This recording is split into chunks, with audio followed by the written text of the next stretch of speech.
Թվային դարաշրջանում բոլորս մեզ վստահ ենք զգում ինտերնետում, բայց հաճախ մոռանում ենք, որ մեր ամենօրյա գործողությունները կարող են վտանգավոր լինել։ Եկեք դիտենք Անահիտի և նրա համակարգչի պատմությունը, պարզելու, թե ինչ է տեղի ունենում, երբ հաքերն են փնտրում։ Անահիտը նստած համակարգչի դիմաց աշխատում է։ Օ, իմ համակարգիչը միշտ ինձ օգնում է, շնորհիվ քեզ ես ասում եմ ամեն ինչ, իմ սիրելի համակարգիչ։ Ես քո անձնական պաշտպան եմ, Անահիտ, սակայն զգուշացիր, թվային աշխարհում վտանգներ կա։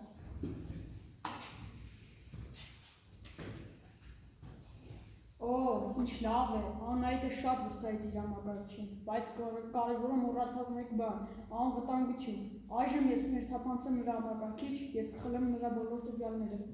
Օ, ոչ, ֆինանսական ծրագրերը ներթափանցեցին, ես չեմ կարողանում պաշտպանվել առանց օգնության։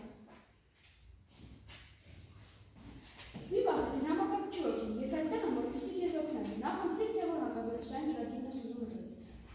Ես դոկտոր Վեբներ։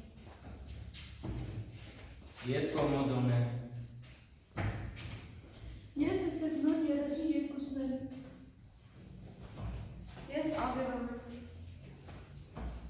Ես Աբաստն եմ։ Ես Սեքյուրիտն եմ։ Ես Կասպերսկին եմ։ Ես Չերնոբիլն եմ։ Ես ապրում եմ Չերնոբիլը։ Շատ ճիշտ ընտրություն կատարեցիր։ Օ, ոչ, ոնց կարող էր այսպես պատահել, իմ բոլոր ծրագրերը արգելափակվեցին, ես սա այսպես չեմ թողնում։ Շնորհակալ եմ Անահիտ և Աստղագետ, բայց մի մոռացեք, միշտ պետք է թանկ պահել պաշտպանական ծրագրերը։ Շնորհակալ եմ իմ համակարգիչ և մեր պաշտպանը, այսուհետև ես ավելի զգույշ կլինեմ։